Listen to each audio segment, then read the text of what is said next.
become champions.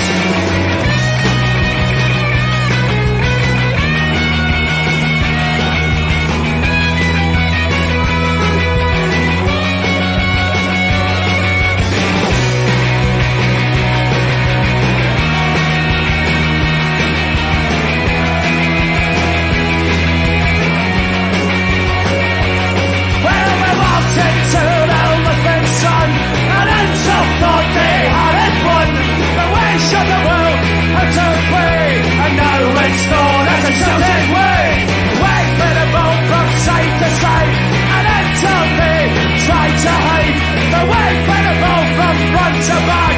Attack, attack, attack, attack, sends me seven, and then he's a burst. A wee bit carried away listening to that there, Paul, bud.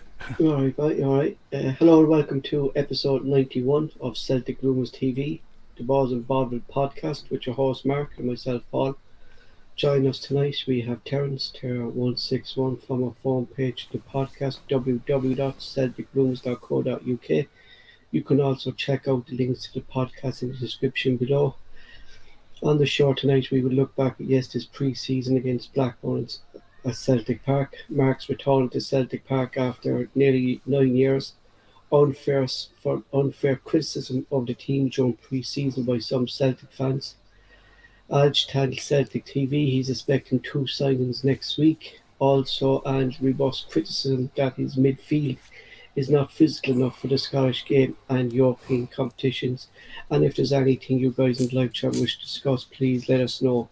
Firstly, I hand off to Mark for a few shout-outs and he'll bring Terence onto the show. Thanks very much, Paul.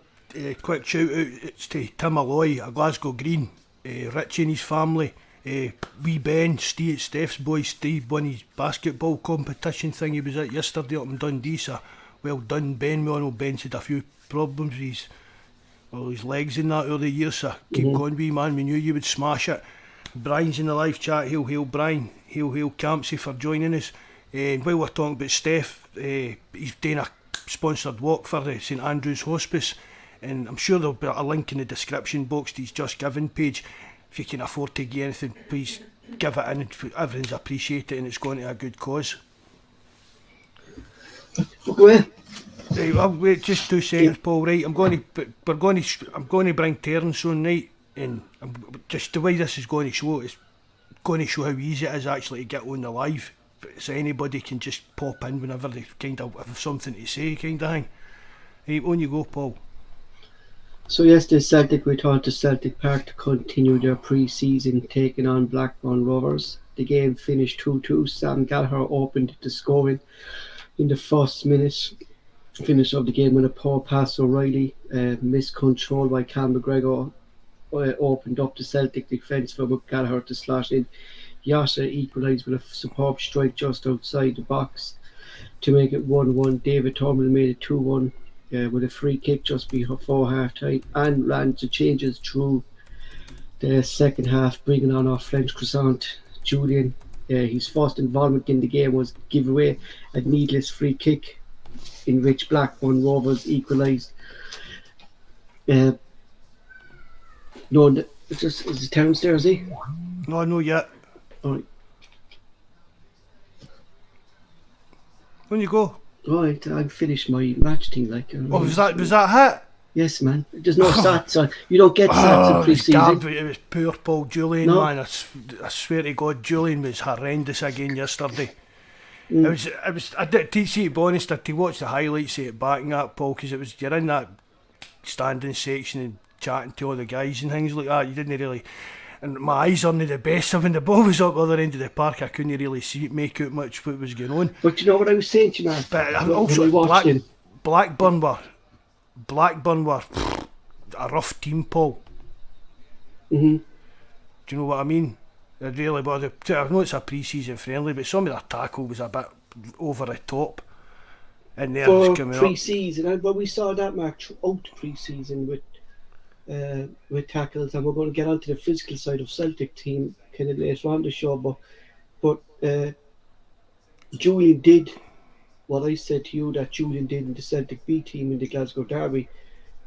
giving away needless free kicks, and his first involvement in the game was a needless free kick. There was no need to give that free kick away outside the back, and we haven't been giving away free kicks like that, Mark, in a long time since Julian's come into pre-season. We're giving away these free kicks. They'd scored, it was 1-0 by the time we'd actually get into the ground as well, Paul. But the one that they scored, the free kick, the second goal they scored, that was a peach, Paul. That was a free kick, that was a really good goal. You could tell that was a good goal, but Julian, it is, but Paul, see, to be quite honest, I thought the full defence looked a bit sloppy yesterday. And I know are we going back to what we said last season? Vickers and Starfelt is the best partnership, and when those two are playing, the defence seems more settled. Tears Mike's no connected showing up as. I think it's got to be Carter, Vickers and Starfelt, definitely. That's for top two. I was actually on the phone to Mike earlier and we were talking about that, and we're talking about maybe who we could bring in that's going to be happy to be the kind of third choice. And our Celtic got to spend big bucks on a third choice. Do you get what I mean, Paul? And but Mikey says maybe Ange doesn't fancy Starfelt, and this is maybe his chance while he's out injured to say I need another centre back. And, I mean, that could be his kind of thinking. Well, why would he go out then and sign Starfelt? I don't know. I know. No, it was just it was just something we were saying. Do you know what I mean? But I mean, I like Starfelt, and he took a lot of stick when he first came in, and I backed him. But I really don't see Celtic out and spending big money on any for me a backup player. It's clear. During pre-season, Mark, that we're missing Starfelt, didn't it? Definitely. I mean, and it is still pre-season, so I know we're going to talk about criticising him, so I'm not being too over-critical. There's also something, Mark, I don't think Terence is going to come on, Mark, with the... Doesn't look like it. It's also that we noticed here, right, is during pre-season, we saw Ange display the sweeper keeper role, and he said there has been a lot of criticism on Twitter, especially by two. That experiment worked well, Paul, didn't it? Showing how easy it is to come on. But there's two sites, Mark, on Twitter who analyse Celtic's positioning after games. I'm sure a lot of you would know who they are. Well, I'm not going names. I don't want to be getting into trouble, but they were criticising, saying Paul, you guys don't bother their bum about you. That's promoting them. Can you give them a shout? Is it that Celtic by numbers? No, the Boys analyst and Celtic's analyst. You there, Ter? Hear me? Yeah, I can hear you, Terence. That's Terence. That's you live. What? Lovely stuff. Aye, that's alright. Aye, into it, Paul. Sounds alright to you. Aye. See how easy was that there compared to all that Skype and that? Yeah, right. We burned down the foot of that English there. So what I was just saying, Mark, is that these fellas were saying that Joe Hart and Seagrass weren't two of Ange's signings because Ange throughout his career wanted to play a sweeper keeper, and they said hence that they were trying to say that the board has gone behind Ange's back and signed Seagrass that Ange clearly didn't want him. So I started looking into our keepers, and I looked up the Celtics training for goalkeepers. They spend nearly, I think, Mark, it's 10 hours a week, 10 to 15 hours a week on just ball control. The keepers, there's Bain, Hart, Seagrass, and my lad Toby, right? And Celtic have invested in a table, right? It's an uneven table. It's a metal table. It's an uneven table, right? Where the keepers, it's like table tennis, but with a soccer ball. But it doesn't give an even kick. Say if I kick the ball to Joe Hart, it hits an uneven part of the table, and the pass might go AWOL to Joe Hart, so he has to control it. So the goalkeepers are clearly working on their ball control. We saw throughout pre-season, Mark, that Joe Hart is coming up by the halfway line to collect the ball, and it's modern. It is the modern now. game. It is, Paul, because Yeah. Seagrass was doing it as well when he came on yesterday. I was saying to, I think it was Big Jabba, I said to him, it's in some game we're going to get caught there. Joe Hart's going to get chipped for the opposition's half or something like that. It's going to be. But I noticed that the Blackburn keeper was trying to do the same kind of thing. And it's just this more. It's no my cup of tea, Paul. It really isn't. I say to you all the time, I like my defenders to defend first. It's like, for me, your goalkeepers to stop the ball getting in the net. Anything else you can do is a bit of a bonus, but you shouldn't be relying on this. I mean, they're just trying to turn every keeper in the world into that Neuer. He was like the first one, wasn't he, that done it, the German boy, and they're just trying to. But for me, I know what you're saying about all these methods to try and improve it, but it's just something we're going to have to get used to under Ange. But even at that, Terence, if you look up Celtic's goalkeeper training, you see them playing.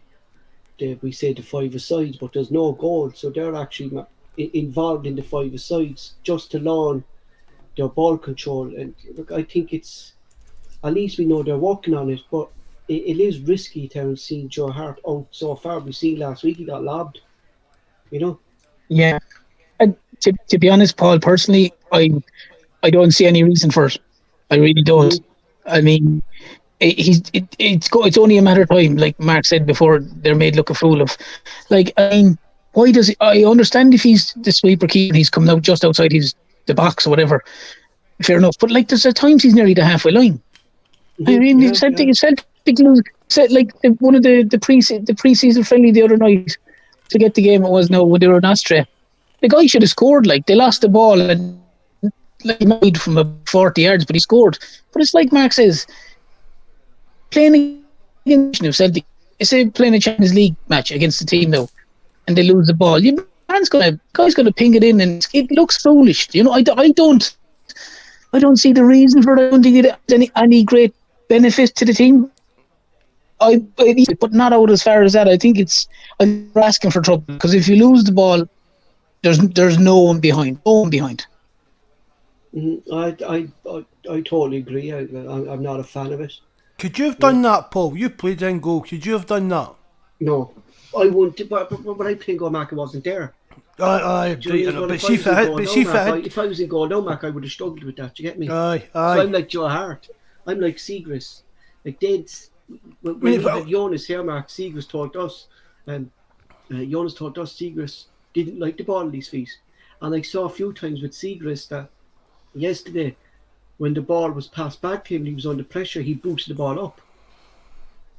You know, so. But you know that Ange is going to beat that out of him. Do you know what I mean? You know that Ange is going to beat that out of him, Paul. Yeah. Literally, probably. but Mark, of the keepers we have, the only one who's comfortable at doing that is because he's a young goalkeeper. He's been trained as a modern goalkeeper. Is young Toby. All the young keepers knew that was coming. No, I know what you're saying, because I was going to say that as well, Paul. All the young keepers are trained like that. See, like I was going to just say that. See, like in 10 years' time, and that is going to be normal. All these, because I was going to say these guys like Seagrass and Joe Hart. That's not how they've learned to play. Being a goalkeeper, so they're a bit long in the tooth to be trying to change them. I mean, Hart, for me, I'll say this, Paul. Hart has been a lot better at it than I expected. That's me being honest with you. But that's down to probably the trainings. It will be. Aye. Do you know what I mean? You know, but in 10 years' time, it'll just be a normal part of the goalkeeping game.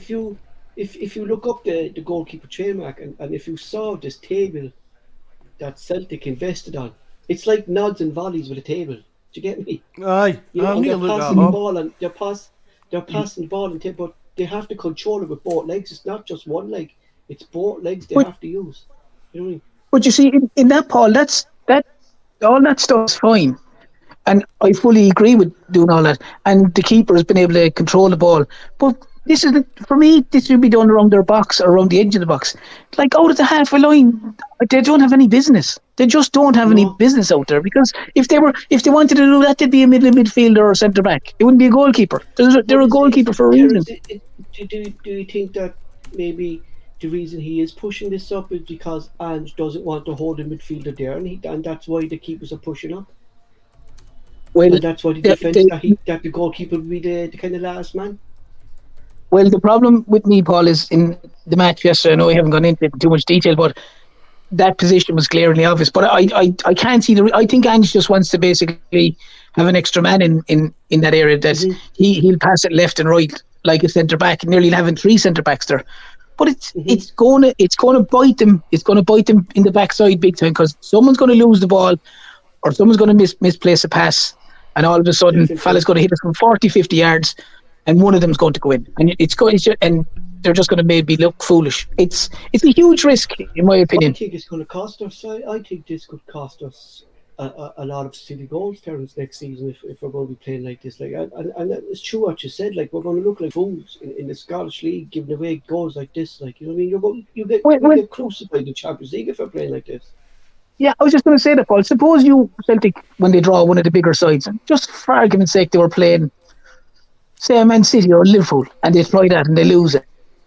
But that falls to like someone like a Mo Salah or who would say they're pinging that from 40 yards. There's no question about it. They're pinging it in, and you're going to have people going, "What are they doing?" One there, like, you're probably going to have guys in the SPL knocking goals in, like 2 of the best keepers who I think are the best ball. We say DJ Alba in the chat. I noticed he was in last week. Thanks for coming in again, DJ Alba. Mark, it was Edison and Allison, 2 Brazilian keepers, right? The best at having the ball at their feet. These 2 lads, no marking, like, it's not a ball turf they're under pressure. They're still comfortable with the ball. But like, I'm looking at them, I don't see them out this position that Joe Hart is in. Get me? It's far up the park. I know what you're saying, and that's why I'm all for the way Ange wants to play it, playing the ball off the feet, get the goalkeepers better with their feet. Like, but this position by the way he wants our keepers, Mark. Like, if there's criticism, you have to criticise it. Like, see, against a team that's got a keeper that can give the ball a right good punt, Paul. Even at that, do you know what I mean? That's how quick an opposition keeper could chip Joe Hart, basically. No, and that's crazy talk when you look into it, when you actually think about a goalkeeper getting chipped for that kind of distance. But if he's that far out his box and that I can honestly see something like that happening. But the team can I ask you a question there, Paul? Sorry, just a quick question. The answer maybe one of you will. If your Hart plays so far up the pitch like that, right? Just out of curiosity, and the ball played through to someone, like, can an opposition player technically can't be offside? So could they? Do you know what I mean? He playing them onside by being so far up the pitch. Of course he would, yeah. I'm assuming he would, like, do you know what I mean? As opposed because he's outside his box, like Joe Hart is going to be your last man, I presume. So yeah. No, I was only just thinking of it. Like, I was just curious because obviously when it's played through, normally he's in goals, the player's offside. But if he's that far up the pitch, is he the player? I don't know. I was only just wondering in case someone didn't know the answer.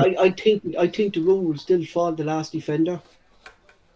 Okay. I think that rule will still fall to the last defender because technically Joe Hart is still the goalkeeper. Like, it's Joe Hart's problem coming out, like, you know what I mean? But it'll still fall to if the defender was too far above Cameron Vickers. Do you know what I mean? Yeah, I get you. Yeah, so fair enough. I think it'll still fall to the thing. Like, yeah, but there is probably some kind of, like, what is it they call it? It's interesting here by Stubbsy, there'll right? be some kind of bit of that kind of form of play that could probably happen. Stubbsy said, right?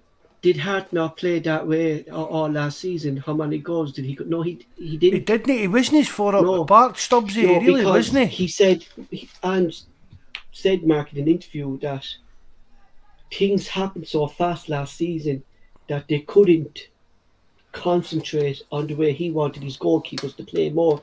So he just ball in a small bit of it. And that small bit was Hart with the ball at his feet. Like we saw the mistakes they were making, Mark. I mean, it's like City passing the balls out the back. Like that was only the start of it. Like this is the second part of Ange. Defensive plan of it. Yeah, defensive anti-off. Aye. Do you know what I mean? Like this is the and for me, like the keeper has no. I don't care what people say, Mark, or anything. A keeper has no business. Bobby, hail, Bobby, mate. Thanks for coming in, Bobby. Has no business, Mark, being that far out of his box. No business whatsoever. I don't think so. You know, and the thing that worries me is, Terence, Sorry, but I was just going to say that if it's not broke, like, it worked perfectly well last season. It was coming to the edge of his box. Full agreed to 2V. It's an accident waiting to happen. It really is an accident waiting to happen. But that's what he's saying, Terence. That last season he was only evolving his keepers, and this season he wants them to move to the next step in the way he wants his keepers to play. And I was watching Yokohama clips of their keeper, and this fella Mark was out fucking out in no man's land getting caught with goals. No man's land getting caught with goals. All that. I think the man conceded about 8 goals of being in no man's land outside his box, and that's what's going to happen. And when stuff like that happens, Mark, your confidence of a goalkeeper drops. Aye, definitely. The more goals a keeper, the more mistakes a keeper makes, the worse they're going to. The lower their confidence is going to go. The more it's at mistakes. I mean, that's what we're saying. Who do you blame for that? See if and when it happens and we concede a goal, do you blame Ange's system or do you blame? Because you can't blame Joe Hart. Because, Mark, your keeper doesn't need speed. Your keeper doesn't need to be fast. He needs to have good agility to dive, to get up, make saves, make double saves. Your keeper doesn't have to be as fast as Yota. Do you know what I mean? Doesn't have to be the fastest player on the pitch. That's not the keeper's job. You want your keeper to be bulky. Do you get me? Aye. You're not looking for you don't need to be the fastest man in the planet running to be a goalkeeper. No, you don't, and that's what scares me, is because Joe Hart and Seagrass won't have the legs to get back and stop that shot. Do you know what I mean? They won't, like. You know, new wee voice there as well. Oh no, thanks for joining us. Oh no, is it that bad? Life's never that bad, mate. Oh, he says that Fabrice Romero, that Ben Davis, let him have Ben Davis. Christ, he's crap anyway, so let him have him. That ship's well sailed. Yeah, we only went after him as the last resort last season, so let him have it. Like, what? Go on, Terence, you haven't been on us since the pre-season stuff. Like, what have you kind of noticed pre-season changes, anything worrying that's concerning you? In particular, as I watched certain individuals, not to be promoting the events, were very poor. I thought it was awful game. And I was pointed to see in the second half, I thought you meant Law had a shot with Julian. All of you putting people so much pressure for his back. You're cutting in and out, Terence, right? I'll kick you off and reconnect you, right, bud? I'll put the invite back in the chat, right? Okay. What was you saying there, Mark? I couldn't really make it out, Paul. It was like coming in, breaking in and out a bit. Do you bring it back on there? Aye. Just want to put it in the just in the live chat, lads. Just what have you thought of pre-season? What do you think of this new keeper role that Ange wants to deploy next season? Are you in favour of it, or do you think what we're saying, like, it's an accident waiting to happen? You know, I mean, let's be honest, Paul. See if it happens in a Scottish game about 3-0 up, and it happens. It'll be a bummer that it happens. But it shouldn't be happening, it shouldn't be happening. Yeah. But if it's in a Champions League match that we're desperate for a point in, and we're maybe sitting there at 1 each or something like that, or we're 1-0 up, and it happens, and that's it, we're lost completely. That should be Terence back here. How's that, Yeah, Terence? Terence, you were just saying there, yeah. Is that any better? Aye, Is that that any sounds a better, bit better, aye. Okay, cool. Yeah, no, I was just saying, Paul, I thought Bosman Law, and I was really looking forward to seeing him. I thought he had a very poor game when he came on. I thought a lot of his passes were, like, he was putting guys under pressure with his passing. I thought he was a poor game. Now, I know it's pre-season friendly, and when you make so many changes, it affects the team's fluidity and the whole lot, but I thought he was poor. And again, I thought Juranovic was poor as well yesterday. But a couple of the other boys, like O'Reilly and that, looked fantastic. But look, you know, defensively at times, Celtic, they look brilliant going forward, but they still look, you know, wary going back. Like even the first goal, like, I mean, that was a bread and butter goal. Juranovic tried to play offside, and your man was never offside. Like, you know, just simple things at that early stage. Like, to concede after 20 seconds was very poor. Like, I just want to touch, just going back to Bosman Law. Like this is a fella who never played under Ange. Do you get me? He's only getting used to Ange's system, but he's not a defender. Do you know what I mean? He hasn't played in defence throughout his career. He started with St Mary's in Dublin, joined Watford when he was 17. We signed him when he was 18, which I thought was brilliant at the time. Terence, you were on here when I said it. Yeah. Celtic signed this lad. But since he came to Celtic, then Dane Murray and the young lad Ashu got injured in the B team. So he, being a defensive midfielder, you can slot back into defence because it's kind of a similar role. But he's never played under Ange, to get me, and I think a lot of people forgetting as well. Like, not just you, Terence, like, you know. But I've seen lads in the form last night slating him, saying he needs to be sold. The lad only taught 19. Do you get me? It's not. I'm not trying to be critical of him. No, I'm just what I saw in the game. Is he just trying to, like, maybe is he just trying to get used to the way Ange plays, Terence? That maybe he's panicking. But I don't think for once anyway he should be playing next to Julian if he wants to grow his game. I think he should be playing next to Vickers. I was just going to say that it would have been much nicer if he had even 25 minutes with Vickers, because you know what I mean. You wouldn't, as I said, you wouldn't know with Julian. Julian might care, he might not care. I would think it's the latter. He doesn't really care, to be honest. But yeah, no, I was just disappointed that he's bit of it, some of his passes and stuff. He seemed to be that little bit shy with the pass and putting guys under pressure. And now look, he's obviously a good player, Paul. There's no question about that. And yeah, I know he's playing out of position, but I suppose when you're in his shoes and you're playing a pre-season friendly like that, and you're on for 25 minutes, half an hour, you need to kind of just not be outstanding or amazing, but do all the basics really, really well, and keep the manager, you know, keep in the frame of the manager. It's just, I think when you do something like that, I don't know, you might slip down the pecking order. That's all I'd worry. Like, oh yeah, without doubt. But it seems to be throughout pre-season, Terence, that Celtic have been kind of making silly mistakes. So some of the games our passing has been shocking. Other times it's been brilliant. But yesterday I just thought we were just off. For some reason we looked off yesterday. I know it was pre-season, like, but you would expect them pre-season, Paul. It's what, 2 weeks to the season starts. You're expecting us to be up to full pelt by this time. But that's what I'm saying, Mark. Like, we shouldn't be making these, like, that first goal there, like that O'Reilly pass to McGregor. McGregor couldn't control it, and the defence is just wide open at that stage. To get me, I mean, these are simple balls that you learn playing a young fella how to pass the ball. Do you know what I mean?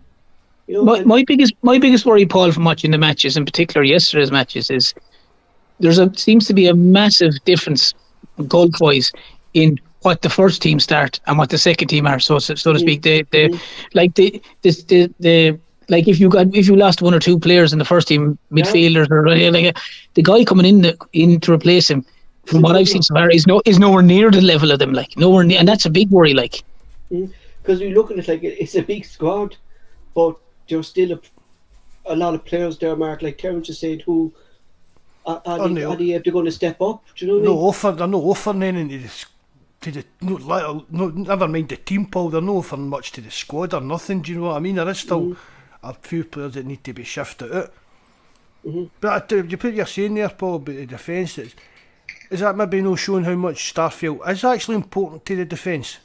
Or Do you know what I mean? are they only trying to get used to this new system, Mark, and they're struggling with that?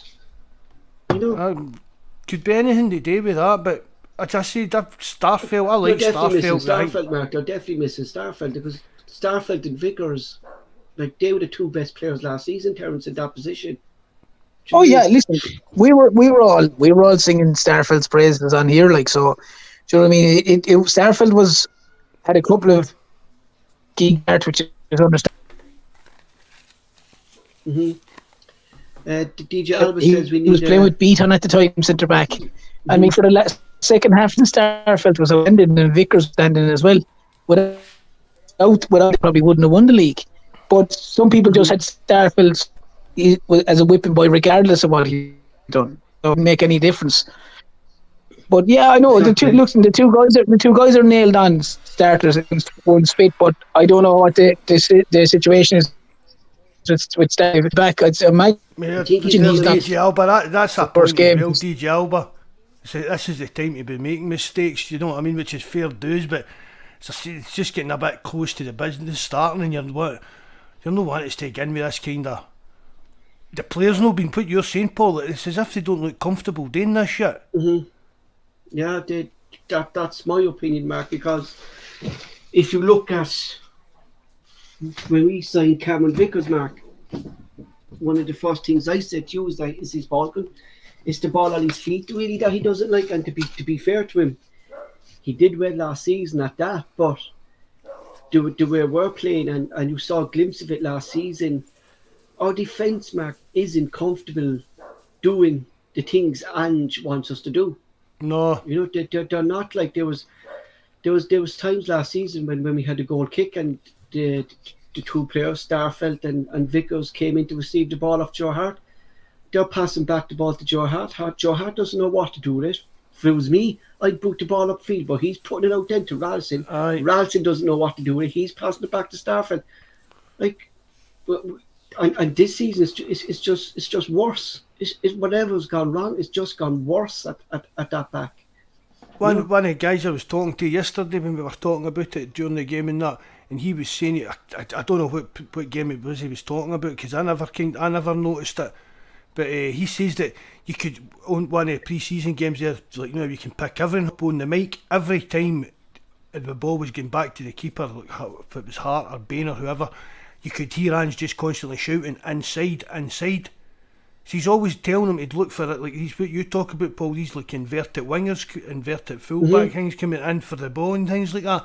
But I can remember, I can't remember who it was against, the game at Celtic Park, Paul, towards the end of the season, and Hart punted the ball, and you could hear Ange on the sideline, he was going mental at him or that. This is true what Stubbsy said. That's the reason why they have the best passing stats, but that's exactly it. Because if you look at the stats from last season, Mark, the two players who already has the most passes is Cameron Vickers and Starfield. Do you get me? Because they're the ones who steal the ball. They're getting the same. They're kind of controlling that kind of final third when they're looking for. But to me, Mark, it shouldn't be them. No, that's who you're looking at, like your McGregors and that, and that's who you're expecting to be doing things like that. Exactly, but the reason we don't have it, Mark, is because we don't have. Stank Monster, thanks very much for joining us, mate. We don't have a defensive midfielder, Mark, to play that role. But I was looking at Ange, and I'm just going to jump up quickly and I'll explain it later on. It's not a defensive midfielder he's looking at, Mark, and I read it in Yokohama. Ange actually calls it an attacking defender in that holding role. It's an attacking defender. A defensive attacker is what Ange calls it. Not a defensive midfielder, a defensive attacker. Exactly what I was saying too, Mark, is what he wants his defensive midfield to do, is attack from the top side of the pitch. And not have a holding midfielder there. So who's that? Who's that? Who's that? McGregor? Gucci. No, we saw Gucci doing it. I was just ready to click. I was 2 seconds away because that's where I knew where this was going. Yeah, I knew where this was going. But you see Gucci doing it, Mark. He's attacking from the top, and that's what I said that Ange wants in his team. He wants an attacker who's going to defend from the first half of it. Right, that's not what I was meaning. I'm meaning in world football, who would you who's this defensive? Who's this defender? Who's the prime example of a defender, attacker? If you look at me, I don't know. No, that's what I mean. I've never Could heard you it say really me- of you. No, there's not. No, he just. That's what I mean. We're looking for X type of player. Yeah, but if kind of you thing. if you look for next type player, is this lad Nida that I told you, Mark, that I thought we'd sign. Do you know what I mean?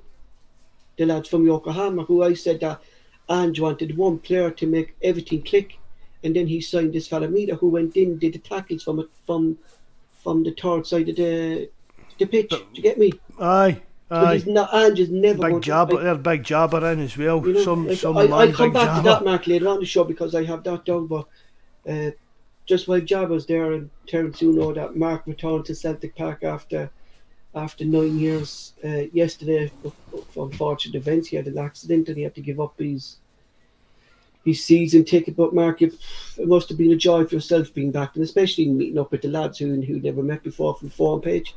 It was brilliant, Paul. A great day. Honestly, just huge thanks to Welshie for arranging it for the tickets. It was me, Welshie, my wee nephew, my wee pal went ways. We met my other nephew and his wee boy in there. There was Jabba, Bobby Sutherland, Steph boy, wee David for the Discord, and I'm missing somebody, ain't I know I'm missing somebody, sorry, whoever it is. But Paul. Nephew. No, I said Tim. I said Oh. my nephew went, and then my other big nephew, he came with his wee laddie to meet us in there. But it was great, Paul. It was one of the best days I've had in a long time, mate. Honestly, just you know what I'm like at getting out, Paul. It was a bit of a panic. What am I going to? Do you know what I mean? How am I going to get about here and all that? But there was no hassle in that, and I had a pure But what are they? fantastic time. Just go by yourself, Mark. You know what I mean? Like, what were the facilities like for you? Like, are they good like that? Are they helping you? Like, are the facilities good for there personal wasn't- crutches to get up there and stuff? There wasn't that many. Like, there's no that really many stairs or that, Paul, to get into the standing section. And when you're in there, I could have put my seat down, but there was enough room I could just like use my crutches and hold onto the railings and move about as I needed to. But I couldn't. If it was full, it would be a totally different kettle of fish. Do you know what I mean? But because there was a wee bit of space in that, it was fine. It was fine. And I'll begin back. That's it, buddy. Man. I know what I mean. I've said that just because it was that easy. Because you kind of dread it, Paul. I get Of embarrassed. course, yeah. I get embarrassed getting about in crutches and that. Do you know what I mean? But it was fine really, and getting in and out, no hassle getting in and out the ground and that. It was brilliant, a great day. But did you notice anything from the team, Mark, that we wouldn't see in the telly, like movement off the ball? or anything? No, Paul, no. Specifically, actually, last podcast, I kind of guessed that you wouldn't. You know, It was but just, Terence- as I said as well, Paul, see, when it was up like at that end of the park, do you know what I mean, at the Lisbon line stand and that, I could see it. But see when it was down the foot, and you're kind of that close down to the level of the pitch as well, Paul. Do you know what, you can't really, I mean, don't get us, I'm not saying it was like a shitey place to go and watch the game, but just for me, with my eyesight and stuff like that, and things like that, it wasn't the view actually for watching players' movement and tactics and stuff, it's not ideal, but for the actual atmosphere and just watching the game close up to the pitch level was a bit of a different experience as well. Do you know There's a what I lot mean? of new clubs now as well, Terence, and I see down England, Manchester United are trying to implement it, that they're trying to bring in a safe standing kind of area. Like it does bring a buzz into the stadium, don't it? These kind of ultras and stuff like that. Oh, without a doubt, if you go to the lads, the Green Brigade, one to the end, then they go on and they do come to the stadium, join in the main good point. You're starting to break up again, Terence. I'll just do what we've Am done I? again there, right? Okay. You know, like do you actually think, Mark, these standing areas make the stadiums better after you? I know it was pre-season, it wasn't that full, like, but it does bring a good atmosphere to the. Oh, it makes all the difference, Paul. It does. It's something that clubs should be looking into it. It's because it's no. Again, Paul, because you're standing, because of my crutches and that, I'll be a bit if it's swaying about and stuff like that and thing. But I've been in the old jungle and that, Paul. It's nothing like that. This is quite safe, honestly. It really is. It's quite And safe. why did they stop it? And They did stop it over that Hillsborough disaster back then, wasn't it? Aye, and it's quite strict as well, Paul, because see, like at half time we went out for a fag and that kind of thing, and you need to show your ticket to get back in. Wow.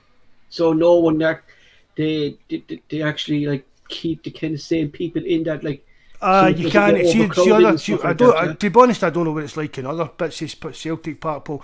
See, years ago when it was all pull-out paper tickets, you could basically get into anywhere in the ground. Mm-hmm. So you really could, and be used to just bail into one bit away up the top of the north stand, like at the opposite side of the Green Brigade, and we just used to all pile in there. And I'd get pals that get into games, Paul, with like tickets for 4 years ago and stuff like that. It was that easy just to get into Celtic Park. But this bit of the Green Brigade, it's the stewards are at the bottom of the stair, and you need to show them your season ticket to even get back in, to get up. See, if you're going for a pee, you need to take a ticket, and you need to show them your ticket to get back up for the toilet and everything, Paul. Mm-hmm. So it's not as if everybody's just piling in there and it's all kind of pandemonium. Do you know what I mean? It's like everybody's you've still got a seat. Do you get what I mean? Mm-hmm. Everybody's still got a seat, but the seats are locked up. So it's not just a case of those seats then, though, in the Champions League games. Aye. Can't have the safe standing in Europe, isn't it? But it's no. It's only there's only ever going to be that same amount of people in there because they're that strict. Do you know what I mean? Mm-hmm. Moving on. Again. After yesterday's game, there was some unfair criticism from some Celtic fans. New signing Benadou got slated on Twitter, saying he wasn't good enough. There was criticism also of our two goalkeepers because of the way we're playing now, and people are saying that we should sign new keepers to suit Ange's system. Bosman Law. Like, I'm really surprised at the criticism that Bosman Law's getting. I really am, just fickleness, Paul. Yeah, I've been through it. How many teams have I been through you with this, man? See, once you get into talking stuff on the internet with Celtic fans and that, there's just every Celtic player is judged on the last time they kicked the ball. Not even the last game, the last touch of the ball. Like, this is a fella, right? Who was only just turned 18, turned 19, right? Who has never played at such a high tempo that Ange wants to play. Do you get me?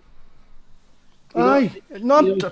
I know that, yeah. I know that was one of the first things you said to me like yesterday when I came home, wasn't it? I can't believe the reaction to Bosman Law and that. And people were saying to sell him, sell Bosman Law, sell Stephen Welch. Taylor's going to be left back next season because this young lad Benadou isn't good enough. That's not even in the club of fucking 2 weeks, Mark. Do you get me? I know, but I will say one thing, Paul. He's man bun. Me and Jabber had a wee conversation about you'd be jealous of that Bernaby's man bun. We know how you like. Put it to shame. But it is, Mark. Like, you know what I mean?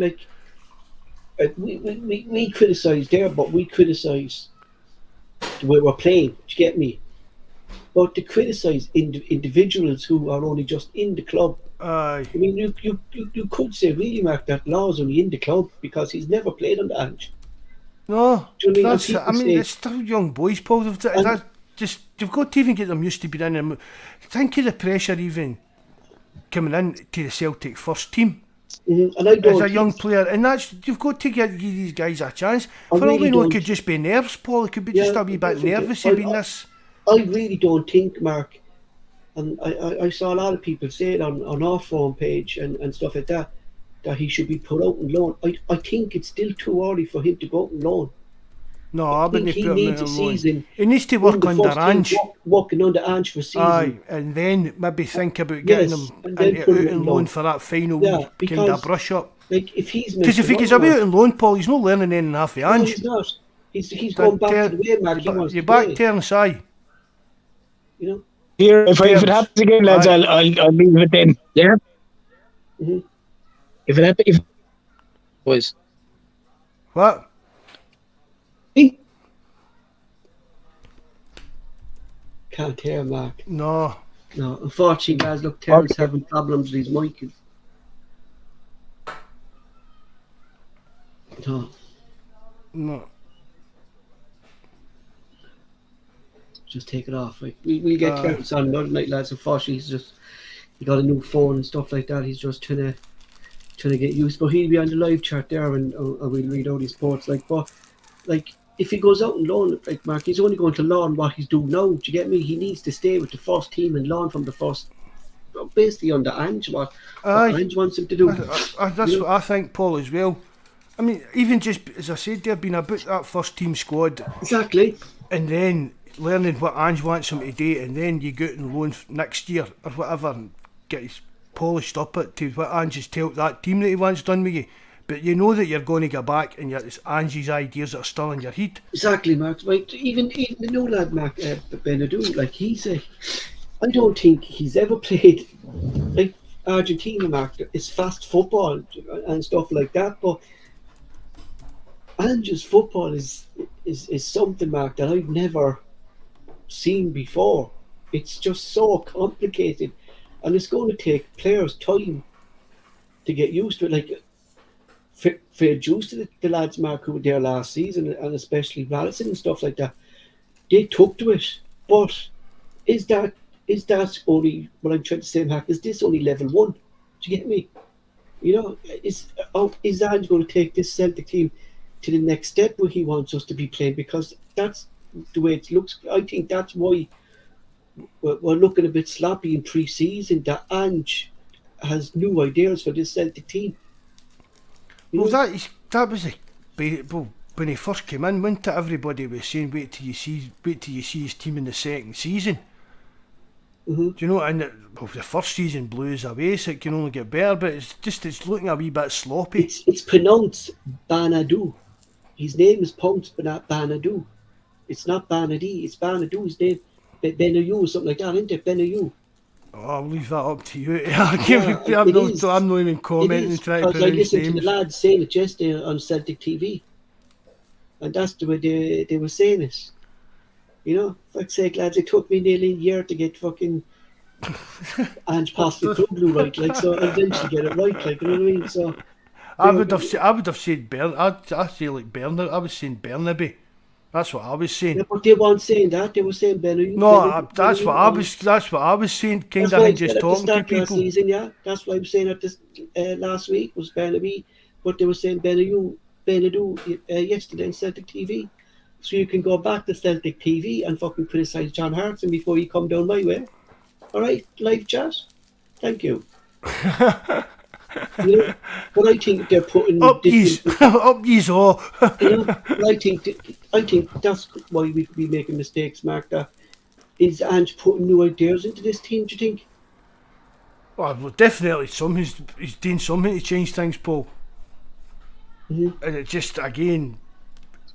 I mean, let's be honest, we're kind of just nitpicking, Paul, because we drew yesterday, but it's only a pre-season game, but the other night, I mean, people the other night moaning about, we still won the game. Slating them, yeah. Aye, but to people, I'm not just saying Celtic fans, football Blackburn fans in general, good team, Mark. Do you know they kind of focus on the negative, Paul, all the time. Do you know who I Do you know what? That's what they seem to do. Was Abada. I thought Abada was brilliant yesterday. Aye, what about Jota with his wee Oh, showboating? Mark, that was just Sulky, that wasn't it? was That was sexy, a boy. thing of beauty, thing of chugging material, Paul. It really man. was, boy. That was. If the ball was stopped, do you get me? Just picked it up over the incoming player, like that was just. out of this world. Like, you know what I mean?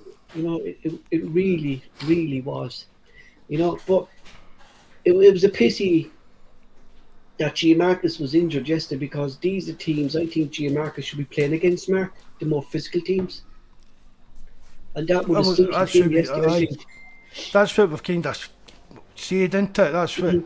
when it come up against A teams, that's where Giacomakis will, for me, will be the kind of difference in whether we maybe draw or lose him, Paul. Yeah. Because if for once we've got that big kind of predator, just his instinct, Paul. I mean, again, I think he's only out all his goals. I think there's only one that he's had more than one touch still, isn't it? Yeah, One yeah, or two. I mean, yeah. that's top class striking when you think about it, really. And he's a different option to Kyogo and things like that. And for me, Giacomakis here again, he'll be the top goal scorer in Scotland next year again. Oh, definitely, I think, Mark. I I think think so. Kyogo will as well. I think the two of them, Mark, will be. I think Kyogo will hit about 20 goals as well again next season. Aye. You know, I really do. Like, you know, it's like as an attacking team, Mark. Like, Celtic are going to be unstoppable. Do you know what I mean? The way we attack and how fast we have, but on the opposite side, then it's still that little bit scary. Do you get me? Just put the confidence in Ange now, really, Paul. That's No, what I'm kind definitely. of doing. I'm But not I'm wanting not. to go overboard But with what I'm moaning. We're saying just is pointing out. No. We're just pointing out wee things that we think could be better and are a bit worrying. But Paul, where we've came from this time last year, and then even Paul, see, I think we even look better going forward than we did last year. Oh yeah, I thought we looked faster, Mark. Do Definitely. you know what? We did a lot more quicker that's- getting the ball and forward and things last year. That seems The to defence, be the benefit of pre-season, Mark. Do you get me? and Ange will sort the defence out. For me, that'll be sorted out, Paul. Yeah, I mean, if Bobby, I'm confident no matter who the Orcs bring in will be too much for him this season. Celtic, there's no team in Scotland that will put a hand on Celtic this season. I mean, it's just this DJ saying as well, there'll be another couple of players lined up for this week. And for what we've got the now, Paul, there's no a team in Scotland that can get near us. See, for me, the now, Paul, this squad we've got, out of all the years, this is the best squad of players in Scotland that we've had in any team in Scotland. For David Murray cheated the Scottish game, without a doubt, in my opinion. This squad of players now that Celtic's got, for me, this is up there, and we've not had to cheat anybody for it. Just going on what you were saying there, Celtic manager Ange said after the game yesterday that he expects 2 new signings to come in. Every Celtic fan is kind of looking to see what those positions are going to be. I think we're going to sign the Israeli, Mohamed Abdul Fani. I think we're going to sign him. And I think it's going to be another attacker, Mark. I can't see us. He's no Israeli, is he? He is Israeli, yeah. Israeli international. Right, Yeah. I'm thinking of somebody else now. I can't see us, Mark, at the moment bringing in a centre back, knowing that Julian is still there. I think they have centre backs in mind, but I think the uncertainty is there if Julian's going to stay or if Julian's going to go. I think that's what that position is kind of falling on. You know? No, Julian will not be here, Paul. It's not for No, me. but It's that's not. what I'm Maybe saying, not like, I that, don't- but I it don't might think- be. I It don't might think be these something two to do with positions are that. going to come in are going to be a centre back. I think it's going to be another attacker because he did lose Roderick, and I know O'Reilly's there to fit in there, but O'Reilly's the only one at the moment, Mark, who can play that position. Do you get me? Because of he's Hatati. no, he's on the left. He's on the left.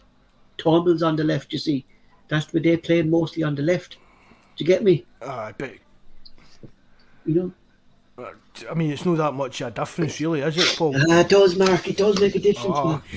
It does. Do you mean if Thought it's Turnbull, okay? Turnbull. I think Turnbull played. I thought Turnbull did a good game yesterday as well, Paul. Mhm. If a lot of people kind of write Turnbull off, and I've seen talk. I mean, I know that West Ham is one of them, but I've seen talk about West Ham actually getting in for him. And people are, I'd take the money, and I wouldn't. I want to see Turnbull staying fit, Paul, and getting a run in the team to see what he can actually do for us, instead of He's been a only few 22, games. is it? I know, 22 aye. He is, yeah. Still a young lad, Mark. So I want to actually see him getting a good run in the team injury free to see what he can actually produce. Because I mean, there's no doubt the boys get talent. There's no doubt about it. But it's just, I don't think there's anything wrong with his attitude. I think he was just unlucky with picking up wee daft niggly injuries and stuff like that. But a fit David Turnbull's a good asset for Celtic. What positions do you think, Mark, these two players will be that he's coming in? That's a hard one, really, Paul. I think it'll be a centre back, and then I'm hoping it's. Do you know how I keep going on about this kind of CDM, Paul? But it could be, let's face it, it's Ange. It could be a right left field kind of. I don't mean that as a left-sided player. I mean it could be just something right out the blue that we've never even kind of thought of. Just what DJ Alba said there about this lad Vieira, Mark, from Argentinos in Argentina. He actually wants to stay. He doesn't want to leave Argentina. He wants to stay in Argentina next season because they won the cup yesterday, and he wants to stay next season to win the league. So I think that's dead rubber. You know, the player himself wants to stay in Argentina. You know, so that's what I'm saying is the only other person that we're strongly linked to is this Israeli. You know, and a new wee name as well, Atomic Destructor. One, thanks for coming in, mate. Yeah. I don't know if that was started, but see if that was on Twitter. Honestly, West Ham have scouted David Turnbull, and it was kind of an option what a player that they were thinking about trying to sign. I don't know how far it went, but there was definitely interest in them. Well, was Forest and Fulham kind of looking at him as well? There was a few, Paul. I spoke about that with your phone on the forum and that. There was a few teams interested in Turnbull, but I know West Ham were one of them that were kind of swithering whether should we or should we no kind of thing idea with him. Like, are we still short, Mark, do you think? Are we still short of striker? Or does Kenny come into that role there, like we were saying last? See, that's the thing, I know, Paul, when you're saying who do I think we're going to sign, Ange said like two. The other week he says there might be another 2 or 3. I still think, I don't know, it's hard, Paul, because we spoke about could Kenny be that third choice striker as long as we don't have a kind of injury crisis like we did last year when we ended up playing. Who was it that played up front? I can't even remember. Abada, that's it, right, aye. As long as we don't end up in that kind of situation, I'm quite happy for Kenny to be the third choice striker. And see when you think about it, Paul, see in that final third, we've got some amount of players crammed in there. That's it, like. Even James Forrest. What's James Forrest going to get for Celtic this season? I can't see him, Mark, get into that team. I mean, he'll be on the bench because he's a senior player. As long as he's fit, he'll be on the bench. I think, Mark, that's simply the for only that. But I think that's the only reason he got the new contract, Mark, is because Beaton and Roderick left, and that was two senior players that Ange had in the dressing room. Do you get me? Aye, but just really, really strange. I've never really been his biggest fan, as you know, Paul, but for a few seasons there he was doing well. His Stats were batting up. Kev 83 used to ram it down my throats, didn't he, about how his stats and his goals, and it was his goals and assists, but I don't know, the other game, Paul, we were watching and he was just holding his thigh all the time and holding his hamstring and that, and you're like, what have you got? How can you adapt into what we think Ange wants to do? Where can you honestly, Paul, see Forrest having an effective input in that team? I don't, Mark, really. Does anybody in the live chat, does anybody else think that Forrest get really anything to offer? He's not like a player. Like he's not like a player, Mark, who can go down the middle. Do you get me? No, that's what he only has 1 foot. Do you get me? Aye, but even, I mean, it's like, look at Ryan Giggs. As the years go on, he moved into the middle. It's where he didn't need to run his. Aye, James Forrest isn't going to be able to move into the middle or things like that. Definitely no.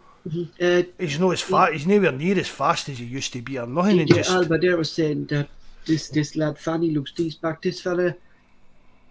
The way Ange wants to play, Mark, is fast speed and thing like so. He's better than Mickey Johnson, Mark Tern Do says. you man is this lad Mohammed Abdul, Mark? I hate saying he's sawing him like Jesus, right? Is a bullet. Do you know what I mean? He's fast, like, and I think that's why it could be him. And Duhani, you're right. We spoke about that as well. That him's his agent, like, you know what I mean? Because I really do. I think I could really think, Mark, it could be him coming in, because over in Israel, and if you look up I'm thinking that we Iranian guy we were linked with for a while, Paul. That's who I was thinking earlier on. I've been mixed up with him. Yeah. There's Stubbsy saying that about Forest, it's for the Scottish for the Champions League. I mean, that could be right. That could have maybe some kind of, but could you not just have brought another Scottish player in? Do you know what I mean? Who there is good enough to come in and do the rings? Do you mean? Because bring in just to get ready for fast enough to go on our wings. Do you get me? Do you remember? Oh, they're talking about James Forrest. I know, but remember last season people were screaming us to sign the fella Boyle for Hibs to put on the wing. No. Do you know what I mean? Like, there's no one there really that is fast enough. That's him there, the atomic destructor, that Gaida, Paul. That's who I was getting mixed up with when you said that earlier. You're on the ball with your stuff tonight, boy. You know, I don't think, Mark, Just remember, nobody likes a smart arse. You know, I don't think that... I don't think, Mark, that... For me, as long as Ange is in Celtic manager, Mark, I can't see us looking at any Scottish player. Because I don't think they'd be fast enough. What about the wee boy for St Mirren? He's going into the B team. Still a Scottish player. Yeah, but he's signed for the B team. He's not signed. We'll train him. Do you get me? Right. So who chose to say? Who chose to make that decision? But he's making decisions on who we're signing for the B team. Yeah. Ange came up and said that when he got asked about the lad. What's his name? Dylan Reid, and he was asked about him. He goes, "No, mate, that's Steve McManus. He's looking after that." He goes, "He's a player we looked at, but Steve McManus is looking after him, not me." You know, which I think is a good thing, Mark, because the reason he was put down there was specifically for this role, to get players trained. The Celtic. I'm taking a big Ange. I'm taking umbrage at Big Ange coming out with that. You can't have Stephen McManus deciding what young players Celtic sign. No, man, but that's what he's looking at. That's what he said. No, mate, Steve McManus is looking after that. Look up the interview. I'm not just come on. Well, of course, Ange saw the player. Like, do you get me? Yeah, but it's Steve McManus that's doing this. You know? But it's still, for me, it's still going to be a decision that's made higher up the tree than McManus. It'll be Ange, maybe Baby Lou, and Michael Nicholson. Ange said he had very little to do with that transfer, that it's more of a B team's transfer. Steve McManus and Darren O'Dea are looking after all that transfer.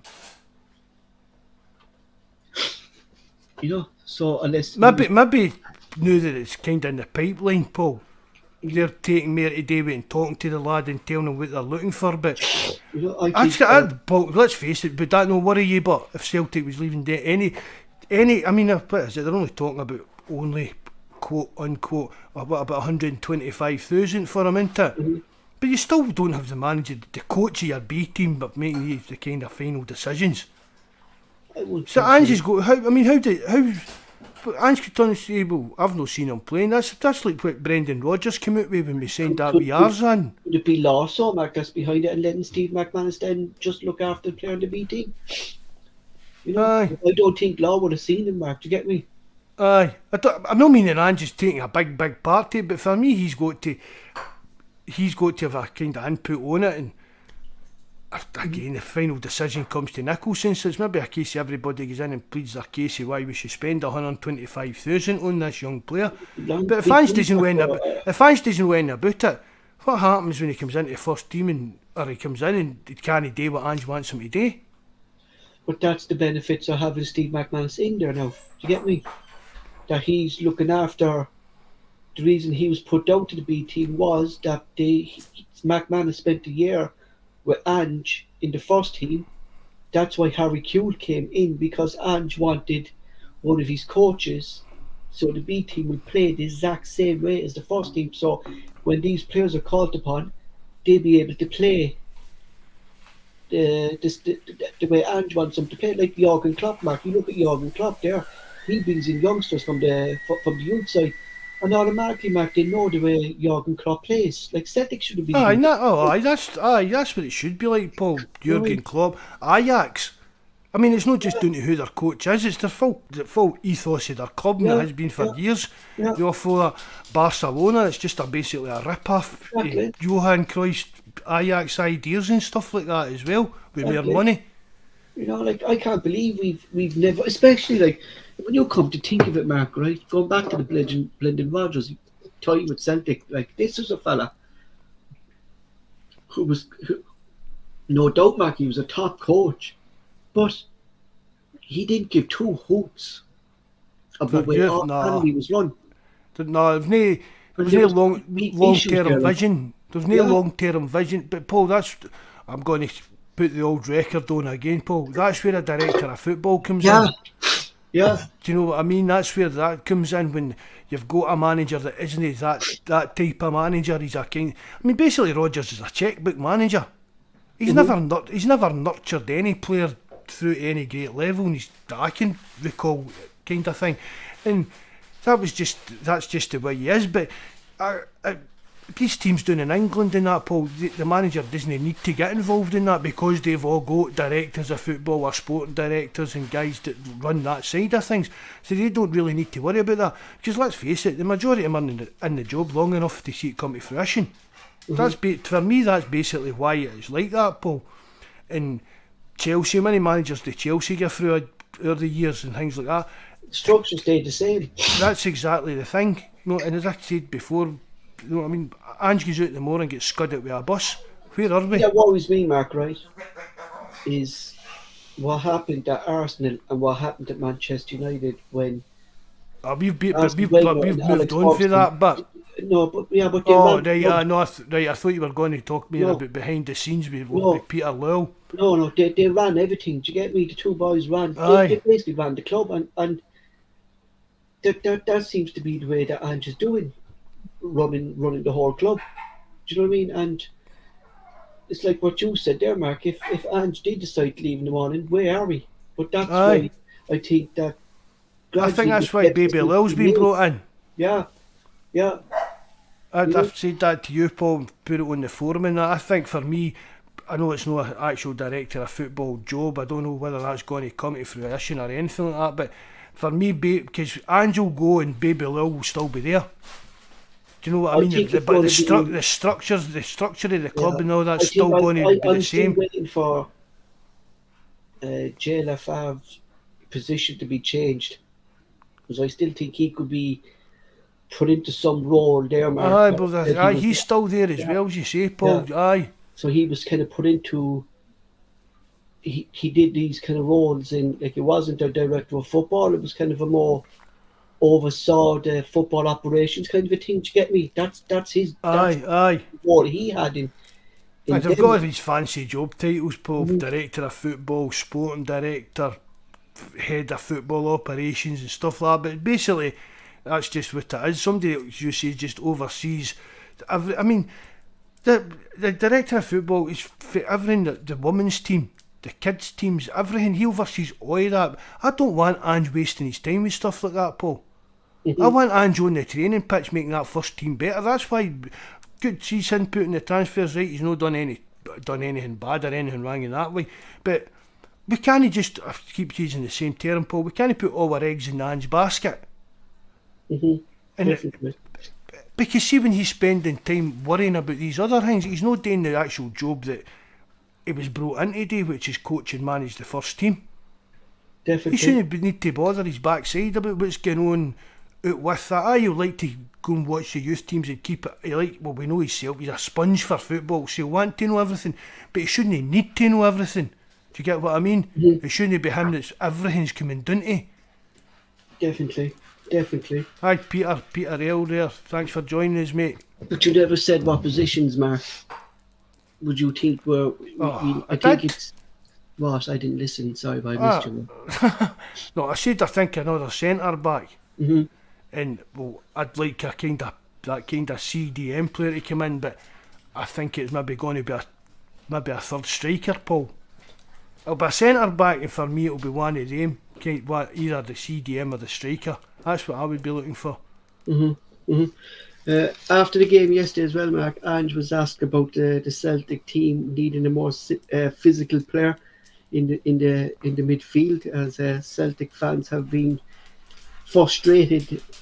It was said to Ange with the lack of physique. Ange rebuffed this question and said, "The way we play football, we don't need a physical player in our midfield. He wouldn't fit into my system. We control the games with attacking and passing and fast play, and that type of player wouldn't be able to control the ball the way I want them to." So remember I said to you, Mark, that Ange wasn't interested in Ferguson. Do you think maybe Ferguson was too physical for Ange, or maybe that's why we didn't look at him? Because Ferguson likes a tackle, Oh, he does. you know. I don't know, Paul. I mean, Ange just came out and said that as well, but again, Paul, it's gone against everything that we're seeing. Do you get what I mean? As supporters sitting watching games, everybody I know thinks that we need a kind of, we don't, maybe not even just Paul in that position of the CDM. We need a bit more physicality throughout the team. We're a very short team. Definitely. Do you know what I mean? We've not got much height in the team, and there's no really much dig in the midfield when you think about it. And I just really dread the thought of getting into Champions League with Cal McGregor playing in there, Paul. That's why, look, Terence is saying here that surely rules out a CDM, and that's why I said, Mark, that is this new phrase that he used in Yokohama in his interviews. It's in a defensive attacker, and that's what we saw Gucci doing. But name another Attacking one. up the top of the pitch. So who's going? But that's what I'm saying, Mark. So if we're going to have Cal McGregor, we say Gucci doing that, right, attacking in the pitch. If we get lobbed, right, there's no one there in our midfield area. So is that why our defence is actually pushing up so high? Our heart is pushing up so high to close that gap.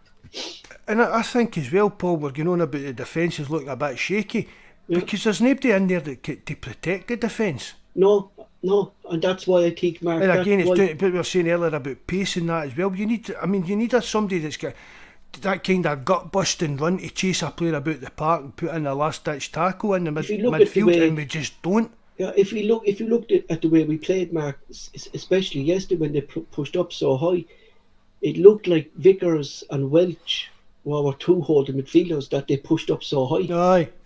Do you know what I mean? And then it looked like Hart then was trying to be the sweeper. So if the ball got over them, Joe Hart was there to receive it. So I don't think I can't see us having a defensive midfielder.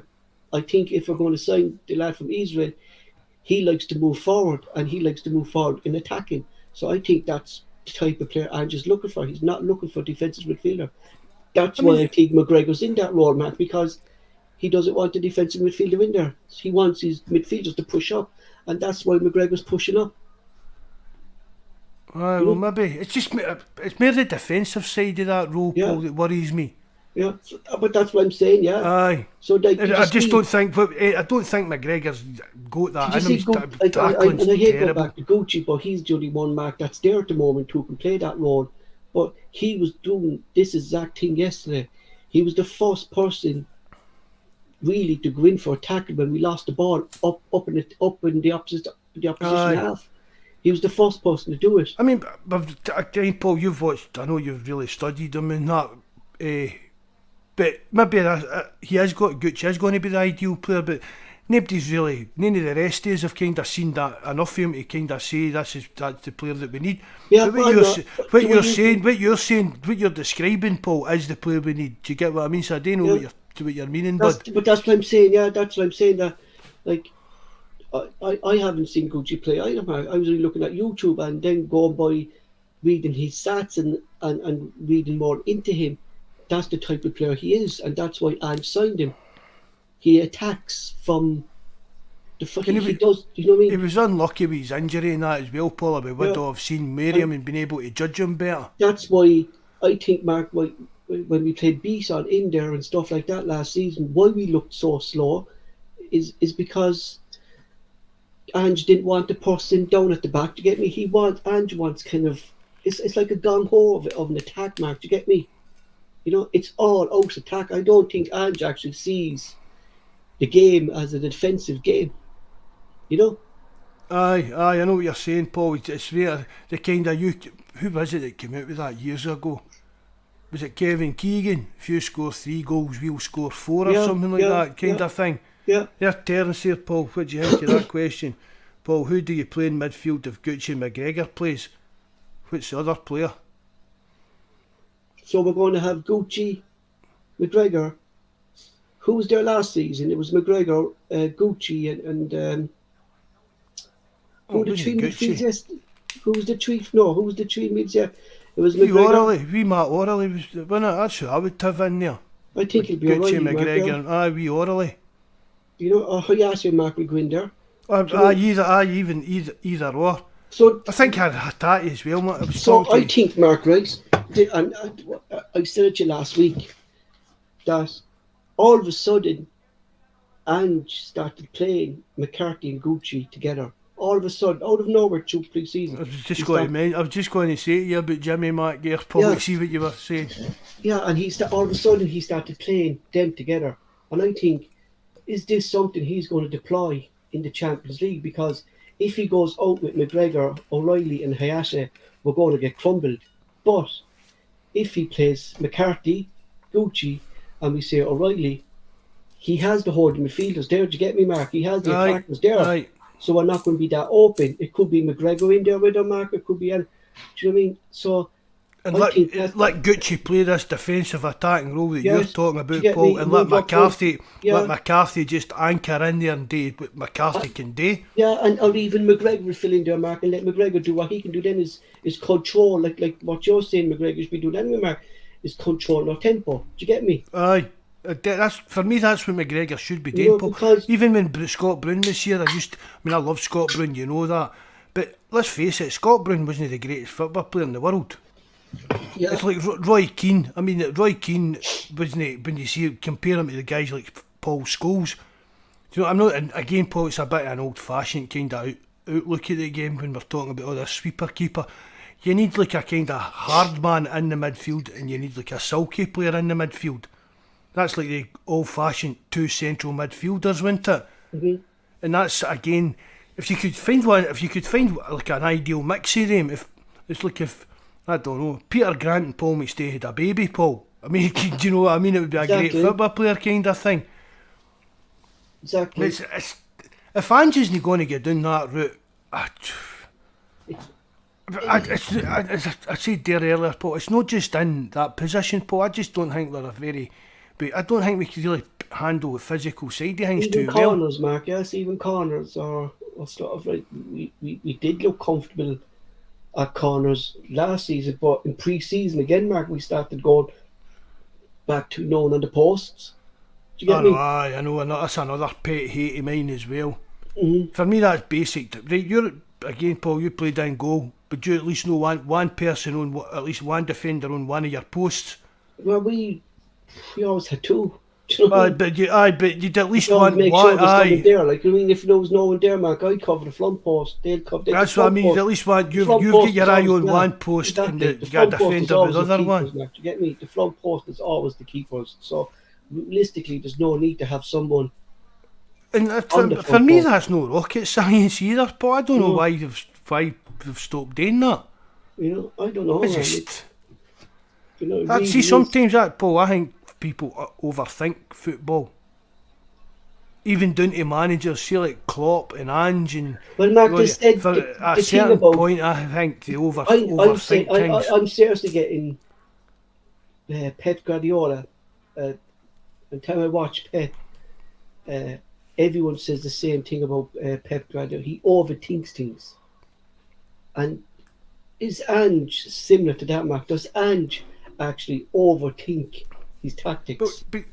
Well, aye, probably, Paul. He probably does. You know, But I think all these kind of modern. I mean, I know Ange is a good age compared to some of these younger guys and that, but this kind of modern way you playing the game. And I know, Paul, I saw the stats stuff and all that, and even our transfers are all stats driven and things like that. But it's still the basic game of football, Paul. And that ball, see what you're talking about with that thing Celtic's bought for the goalkeepers. On that pitch, the ball can bounce anywhere. Exactly. And there's nothing the managers can do. The manager can't. That's Do you why. get what I mean? Yeah, You can't control. You cannot control a game of football for 90 minutes because you don't know what's going to happen. But I'll come back to what I said there, Mark. That's why. If trust me, after this, no, right? I send you a link. Daniel. Thanks for joining us, Daniel. See, by the way, see last night I wasn't having a pop at you. I was just the way that came across, mate. I didn't come across for OG. I didn't look too good. You know what I mean? So I hope you didn't take that the wrong way, mate. But thanks for joining us, and don't ever slag Jose Mourinho again. The thing, Mark, is that what you're saying there, Mark. A pass can go wayward. That's why Celtic have invested. Like, I've never saw this table before, Mark. Never. This table is. It just has bumps all over it. It's like, do you remember that game, ping pong, Mark, years ago? You just don't know where the ball's going to end. And that's why this table was investing specifically for that. And you can load the table and take a shot, and it gives you a wayward pass. Like some of the Scottish clubs, their Mark are uneven. Do you get me? You know, I actually never saw. Well, Paul, see, when you think about it, should we not get our players on that a couple of times a week to get them used to playing at Kilmarnock and Livingston and stuff like that? It probably could be, Mark. Do you get me? But I only looked up because I like looking up. I watch as David De Gea. I watch as Edison. I watch as that. I just like clicking on to the channels, Mark, watching the goalkeepers training. Like, it's just a hobby of mine, Mark. I just click on it because I was a goalkeeper. I like seeing it, you know. You never heard the Pornhub?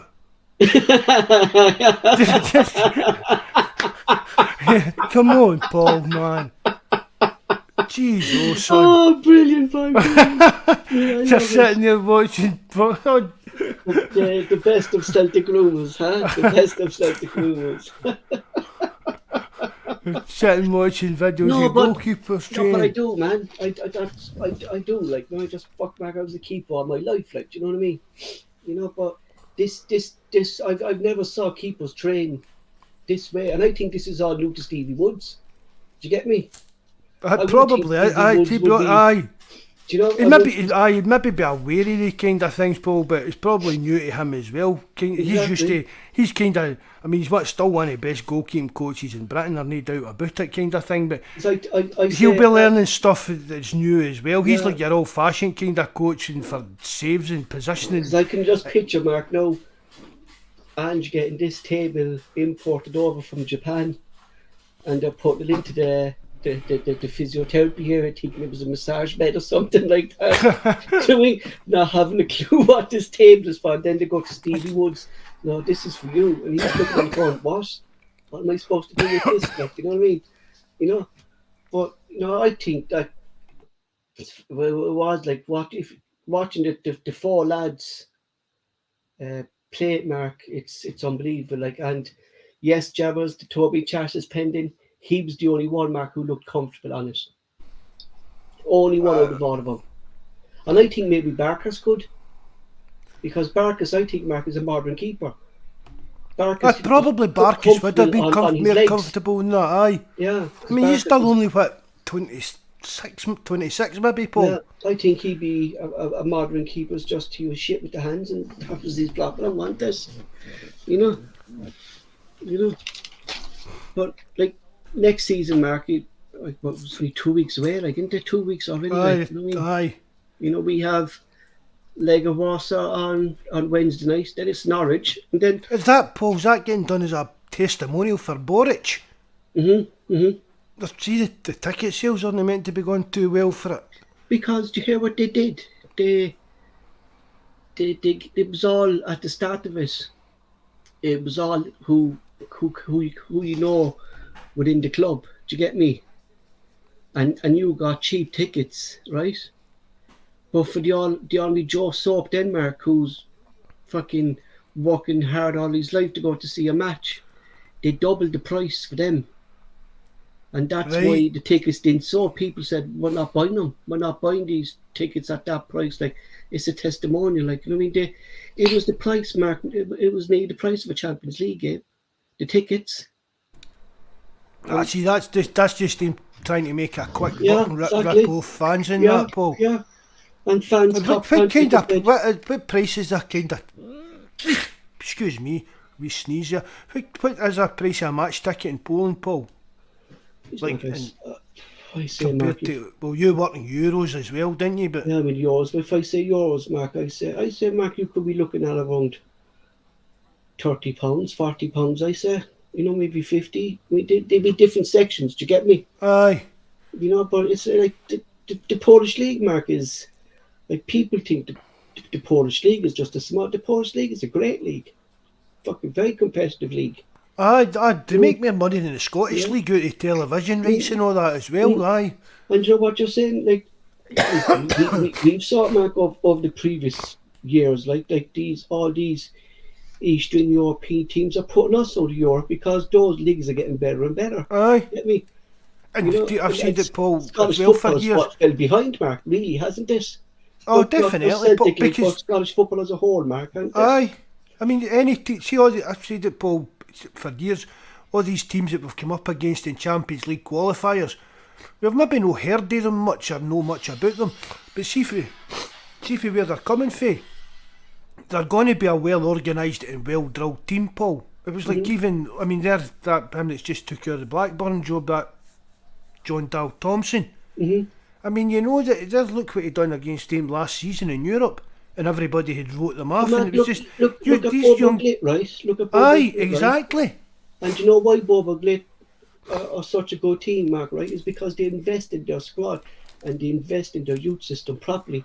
And the best thing about Denmark is that they've resolved league, and I think that's the biggest single-handedly mistake of Scottish football is there's no resolved league. Mark, we have, like Cork City, Mark, I won't say it's resolved league, but we have a proper underages leagues here for Cork City. Get me? We don't even have that over there. Our under-19s aren't even playing regular games over in Scotland. No, it's ridiculous, Paul. And you wonder why people across the world kind of laugh at Scottish football. Do you remember we went down there, Mark, to the Adidas Cup? The young, was it the under-17s or something like that? Aye. And I remember the manager saying, it's good for the players to get a bit of competitive football. And I'm looking going, competitive football? Are they not playing that week in and week out? It was kind of once every 2-3 weeks they were getting a game or something like that over there. Then even look what happened, Paul, with this B-League thing.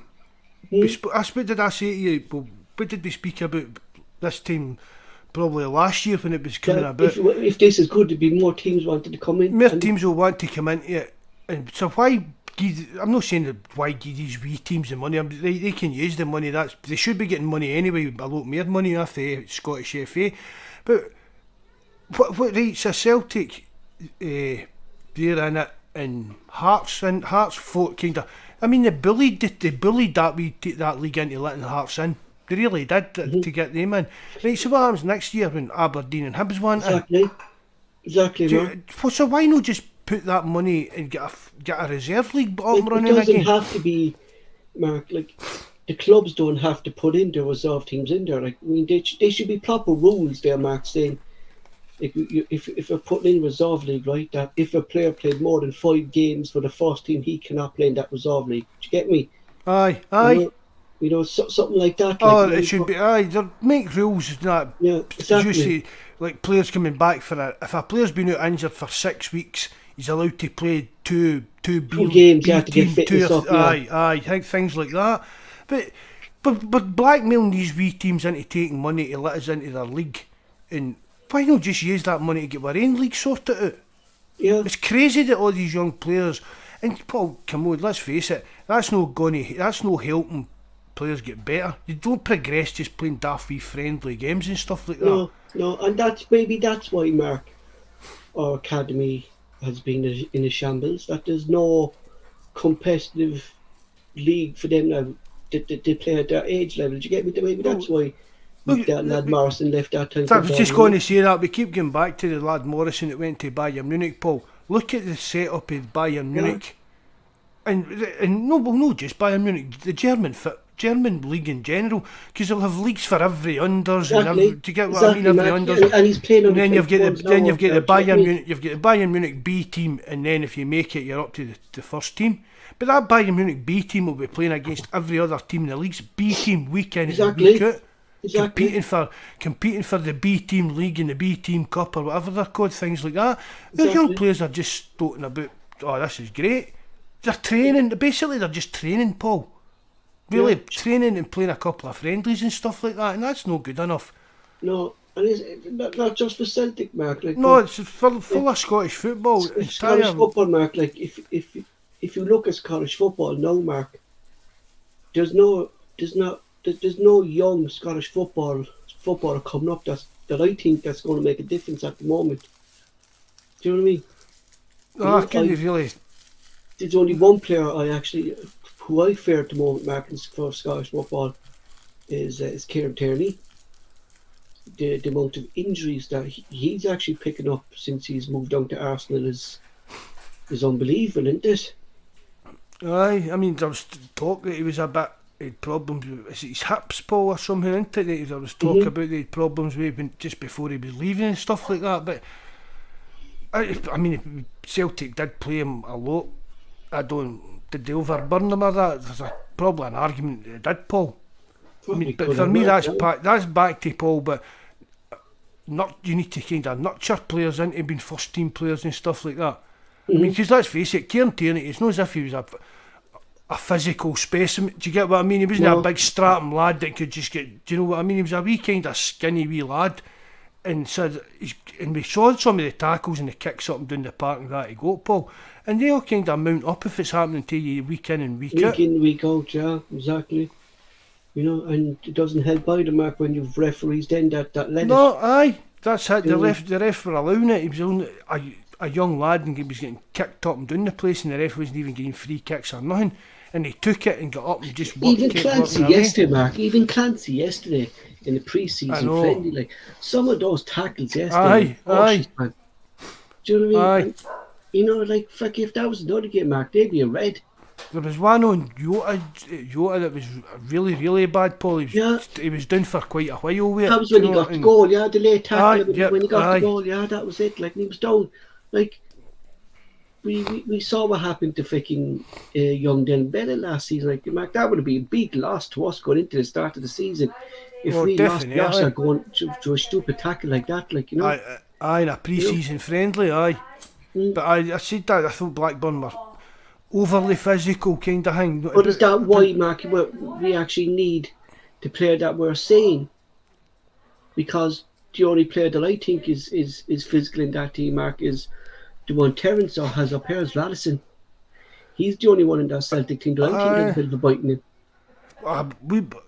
Big Greg Taylor doesn't mind a bit of the rough and tumble, and it gave me he's a hardy wee man, so he is, Greg Taylor. I mean, see if you watch back, Paul, see if there's any kind of wee skirmishes or that. Wee Taylor's right in, he's right in there. Jackie McNamara was the same kind, that was the same kind of personality. But I mean, seeing other games right there, see if Scott Brown was in that team yesterday. But I'm saying that. You wouldn't like to think it go to that in a pre-season friendly, but say that was another game, right, and that happened to Jota. See, within the next 10 minutes, Scott Brown's clattering that guy that had done that to Jota. Yeah. You know what I mean? And Celtic's no go. For me, they're kind of lacking that kind of just the best physical. person for that, Mark, was Roy Keane. Aye. If you put a tackle in Roy Keane, you're guaranteed you're going to get it back. Aye. Or even if you go in hard and a wee bit dirty on it, one of his teammates, Roy Keane, was going to come and get you for doing it, and that was just the way it is, and we don't really have that, you know. But no, it's a height in the teams I worry, Paul, but just, and as I say, just the physical presence. We're always saying, Mark, me and you, whoever's on the podcast was Mark. I see JFP's Carter constantly Victor's as well. It's a bit of a tough nut, aye. JFP's always saying it, Mark. In the derbies, we lose the midfield. Aye, aye. And if you're looking, if we're not going to have, muscled, Paul. Muscled. yeah, if we're not, I've going not to heard have, from JFP. I think he must have been mourning because we Lewis has went to Italy. probably. We'll see a video of JFP on like a gondola the only singing player, Mark, just one cornetto. the only player, Mark, really that we have with a bit of bite in that midfield area is James McCarthy. Aye. You know, and I think he's going to get a chance this year, think, Paul. Mark, there's definitely something, Mark, into why he's playing Gucci and McCarthy together. Why is he playing two? I call him defensive, Mark, because James McCarthy's a defensive midfielder. I'd class him as a defensive midfielder, Paul. And Gucci's a similar type of attacker. Why is he playing these two similar players together, Mark? Is he putting them in for certain games to see how they go? There has to be a reason why he's doing it. Because if you're going to play the way Ange wants to play, Mark, you'd be one or the other. Do you get me? Aye. You know? Maybe this is like a plan, Paul, for Europe. I heard DJ Definitely. Alba. That's a good man. Be Jimmy Mack's a man. You know? Love Like you, Jimmy pre-season, Mack. Mark, is key for James McCarthy this season. Like it is, like in this. Paul's been You know? knocking his melt in, Paul, with that article I sent you. Yeah. For that, and for the guy. It's a guy for Daily Record. Right? I know him. He's a good Celtic man. Know what I mean? That came for the club. That was a kind of puff piece that somebody's got him to write up, kind of thing, and maybe a wee interview with James McCarthy into the bargain, kind of thing. But that's for me. That's came for the club to get it in here that he's working hard and trying to get fit. Oh, definitely, Mark. I think definitely. aye. Like people. I mean, come to I fit James McCarthy would run amok in Scotland. A fit James McCarthy in that position would be one of the best. Would be the best in Scotland in his position. Nah, man, he's been around the block as well, though, hasn't he? He's been played against the best players, and then throw in his experience and stuff like experience that as alone, well. Mark, is just is key. Like, I mean, And we're James talking McCarthy- about you're talking about Forrest. Do you know what I mean? But this kind of personality and a big player and kind of things in the dressing room. McCarthy's been there and done it all, kind of thing, Paul. Do you know what I mean? So he'll be. I know he comes across as this wee quiet type of guy, but he'll be as vocal as anybody in that Not at changing all, room Mark. about I things that remember are going. watching James McCarthy for Ireland's, Mark, back in the day, like, and Aye, James aye, McCarthy could pull in a tackle. He's the one you want to go into your tackles. He's the last person you want in your defence. Be like the last line of defence, Mark, in front of your defenders. Do you get me? Aye. He's the one you want in that. Like, but is James McCarthy then, though, Mark, suited for that on the opposite side? Do you get me? The way Ange wants to do it, attack from the top. Is McCarthy suited for that? Or maybe McCarthy's going to He's not going to. stay a small bit back and let Gucci actually play that role? Aye, I think so. If you're saying that Gucci's this kind of attacking defender that Ange is looking for, When and I the said it to you, champions Mark, don't- right? Remember, I put this to you, right? When Ange came in from Yokohama, there was two players I said to you that Ange would sign. I said it was Kyogo and a fella called Mida. That these were two people that Ange brought into that club. And he played his first season without Maeda, and Ange said something's not clicking. And he signed Maeda, and he said the type of player he wanted was a player who didn't sit back, but he was the last line of defence for the attack. So he was the one that went in and did the tackles, broke up their attack and got the ball moving straight away. And that's why he signed Gucci, because Gucci is the exact similar player to what Maeda is. Do you get me? Aye. You know, you saw that yesterday. The minute Gucci got the ball, Mark, he didn't hold on to it. He didn't try to run with it. He put in his tackle. He got the ball moving again. I think that's the role that Gucci's going to play with us next season. You know? Right, so sees we stand now, right? Ange says that Starfelt's going to be fit for the Aberdeen game, didn't he, bud? Hopefully, so, so what's your starting team then, Paul, for the Aberdeen game? I think he's going to go. No Ange. What would you go with? Me? For me, it'd be Hart, obviously. I'm going to go Taylor, Mark, because I think the Barnaby, whatever you call him, is needs time to settle in a bit, I think, all right? Starfelt and Vickers, all right? But is Starfelt going to be fit then, though, Mark? Is he going to be up to speed? He's no pre-season, so I'm going to go Welch, all right? I go Welch. And for me, I'm going to put Radisson, Mark, ahead of Ivanovic. Because 2 reasons, Mark, and I saw it again yesterday, and I saw it the other day against Rapid Vienna. Most of Giamarcus's goals come from a cross from Radisson. Ivanovic might be an international player, Mark. He might be better, but for some reason, Mark, I just like the way Radisson gets forward. You know, he gets right down to the byline and puts in the crosses that Giamarcus lives off. I haven't really seen Ivanovic, Mark, really pull in a cross, have you? No. Ralston's definitely get that kind that above him. It's just what he brings, Mark. What Radisson brings. I'd start him because I think Aberdeen will be physical anyway, Mark. Midfield, what I would go would be. I think what I go back is Gucci, McGregor, and Hayase, and have a Bada, Kyogo, and it's going to be Yata, Kyogo, and Marida. That's where I go. Aye, but I think what Ange will go will be. Aye, but that's what I was. Ange will be different, won't it? Ange will go Hart. I think he'll still go Taylor anyway, Mark. I think he'll start Taylor. I think so as well.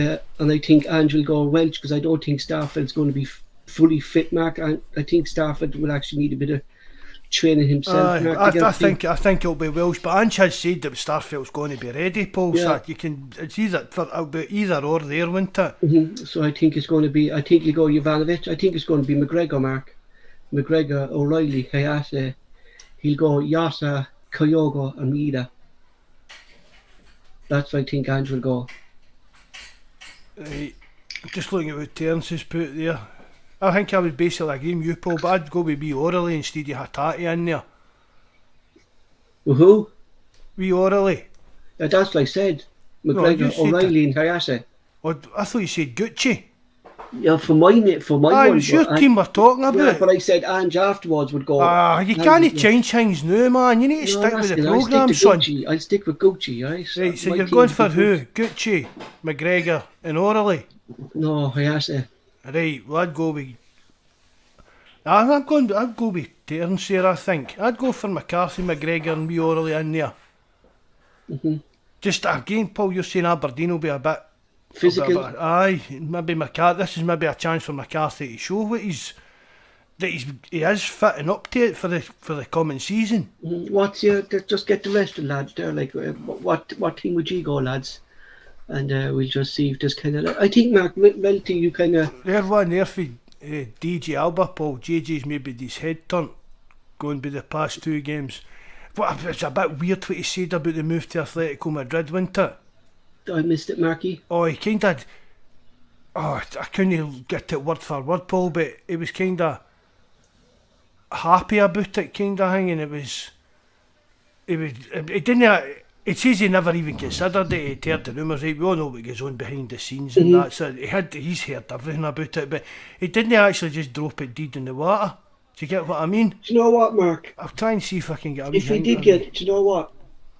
If we did get a decent transfer for Ivanovic, now, right? A decent transfer. I'm looking at about 20 million, no, 25 million for Ivanovic, right? Decent transfer. I take it, Mark, just because of the way Radisson is playing at the moment. Like, you know, I really would, like. Oh, I think Ralston, I think so. I'd be worried, Mark, if we're going back a couple of years. But see if Ange had come in and Ralston had the season previous that he had for us there.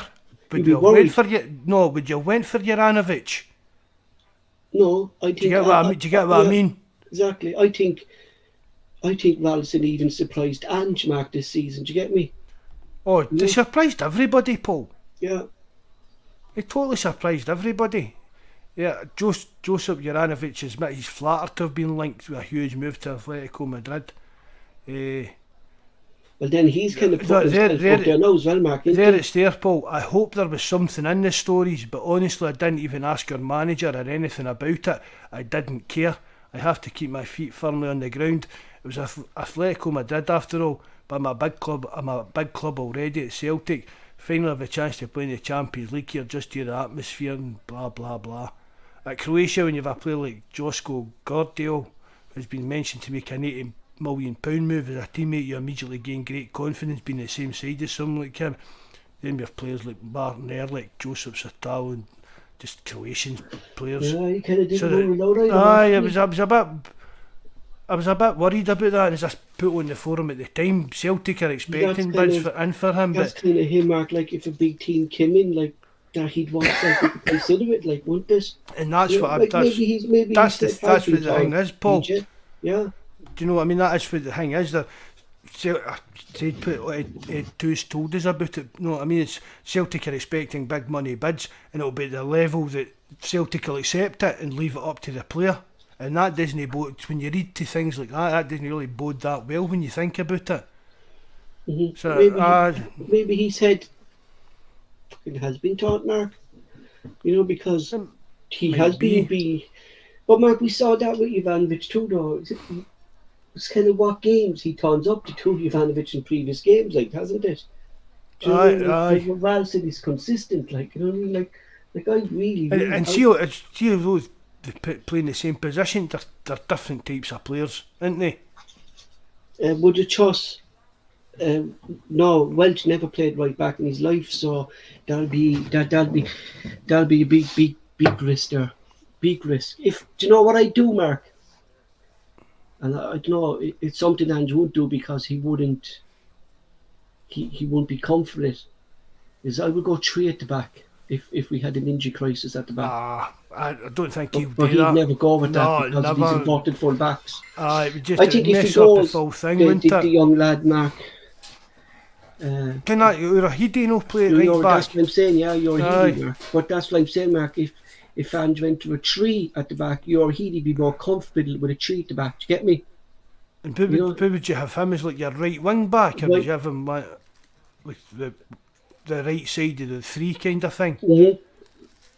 Right side of the 3, Mark, would suit him more than a wing back role. No, fairness to Mark. He's another lad, Mark, that came up for criticism during pre-season. But like, what did the lad do wrong? Like, he got his tackles in. He's a player, Mark, who we said we lack a bit of physicality. See the size of him. I know. He's a pure unit. You know, like just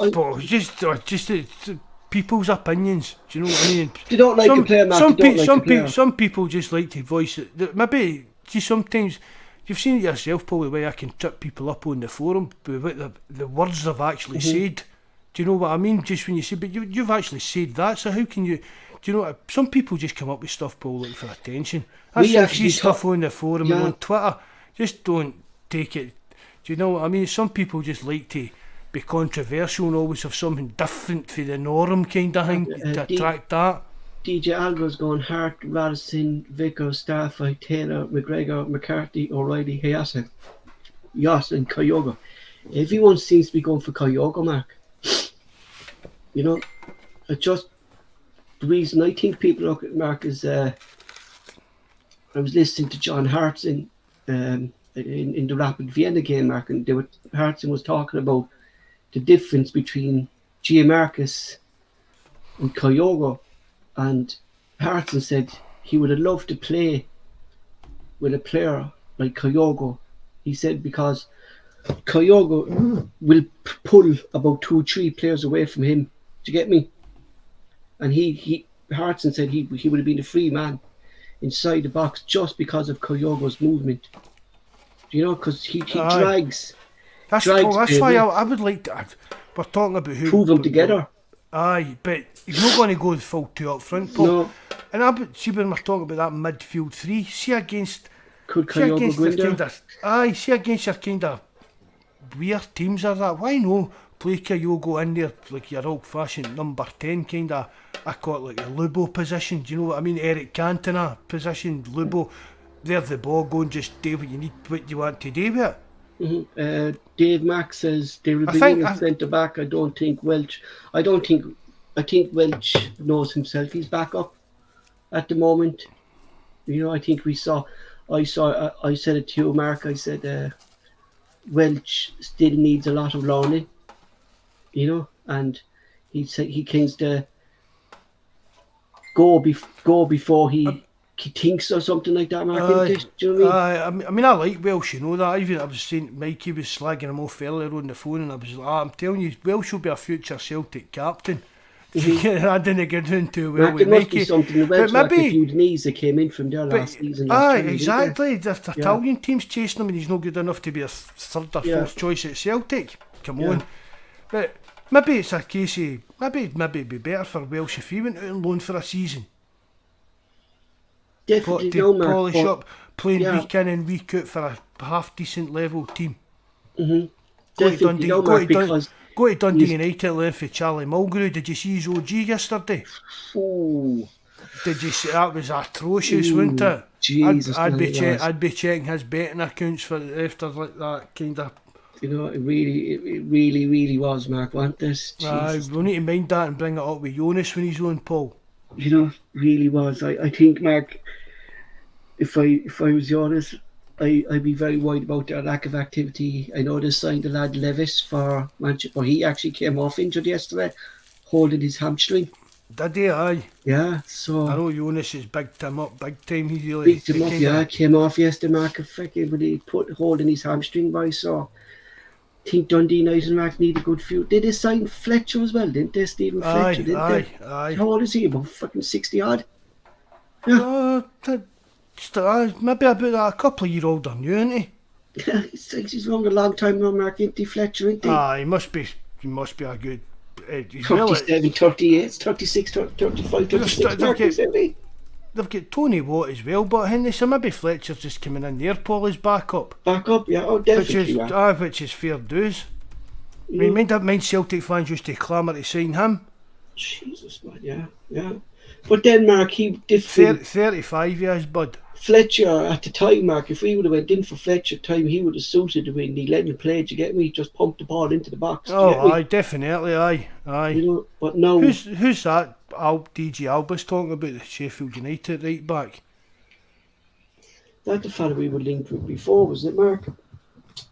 Shit, I don't know. I'd have to get it off. Babcock, Baldock, something like that. Yeah, I think so. I think his name popped up a few times right there when I was looking at it today. Babcock's an engineering firm. Something like that, when I'm maybe. looking up, Mark, right, it's still, when I look up transfers, it's all old transfers that we were linked to under Lennon, that none of these players would fit into like, that's why I'm not worried about them signing this lot of Ben Davis, because Ben Davis would never fit in, wouldn't be able to play the way Ange plays. Do you get me? No.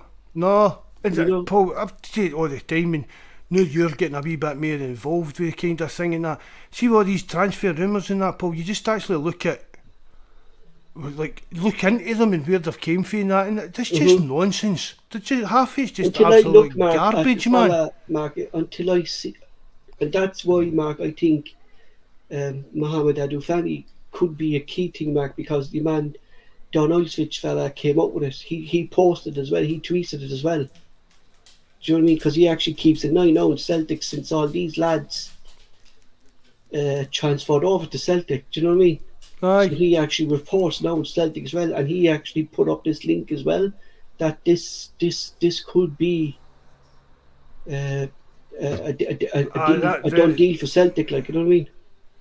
Who was that for, Paul? Mohamed Abdul-Fani. Right. That's it. That George Baldock. That's the guy's name we were trying to get. Yeah, but when we linked to him look who surfaced. Look who surfaced. Did you see walk up today? Eh? Steph, why was Steph? Since he went to the match yesterday. One of the craziest guys I've ever met in my life. Just he turns up at the 5 minutes when we're just before we're finishing there, you know. That's him just remembers how to work his phone. I think that's it for tonight, Mark. thanks to the lads on the live chat for joining us. We'll get Terence set up properly again, and we'll do a test run before we kind of It's bring just, Terence back it on. was just basically, Paul, it's just because his headphones weren't working, it wasn't working right with his mic. But I would really, if anybody that wants to come on, you are more than welcome. I'll put the link up. You can come on for 5 minutes, 10 minutes, just to come on, have your say. You're all more than welcome. We'd love to get more folk involved. Just come on, have your wee say, and then that'll be. It really is easy. All these other guys that are joining us in, like DJ Alba, Daniel and that, they don't know how YouTube works, but we're all like old guys, lads. We're just trying to get to grips with it, but it really is easy enough to go on. Oh, Terence, don't apologise. There's no bother about it, mate. Don't worry about it. Wrong the podcast. Again, he was actually suspended and he got fined 2 weeks' wages for his stupid carry on last week, and then he came on and done that the night, so I'll need to leave it up to Paul to see what his punishment is this time. I'll leave that between the two of them. Get more notes. How did your hurling go? Oh, Limerick won. Mark, someone who doesn't watch, lads here like probably don't watch all night on the live chat, like, but it's the best sport in Ireland, like hurling. Do you know what I mean? Go outside soccer, like hurling is just unbelievable. And to watch this Limerick team, Mark, play hurling is just, it's like Ange, Mark. It's like the Ange of hurling. Do you know what I mean? The movement off the ball, the way they use the ball. Oh man, it's unbelievable. Unbelievable. You know? Hold on here, but Martin saying, how do you go? Just to answer the boy, if you mean to come on to the chat, like talk to me and Paul or on live like that, mate, it's just a daft invite that I put into the chat. And you just come on. And really all you do is click on that and you get through it, is mate. Anything else, but we've got our forum at Celtic Rumours TV, celticrumours.co.uk. We've got our own wee Discord thing, things like that. The links are on the description box below, and you are all more than welcome to come out and join us on any of them, do you know what I mean? The Discord can get a bit freaky at times with all these youngins and that, but we just let it flow. Yeah. But you are all more than welcome, I swear, no hassles. Discord is filth. That's just craziness, man. Filth. And I'm part of it. Thanks, lads. Thanks very much for joining us. Just with the season not started, we're just here Sunday nights, but when the season starts, like, we be on kind of more frequently with along matches and stuff like that. So, we just won't be these podcasts that post crap, Mark, isn't this? Just do what we do, isn't it? Yeah. YouTube, hashtag YouTube millionaire by 50. Yeah, exactly, man. Exactly. That's it. Close the show, somebody. No bother, Paul. Thanks again, Paul, for everything you do behind the scenes and everything. Everybody that's joined us. Terence for trying to get on. Don't worry about it, mate. Everybody that's joined us in the live chat. Thanks very much. You're all more than welcome, as I said, to come and join the forum, join our Discord and stuff like that. So just everybody, hail, good night and God bless.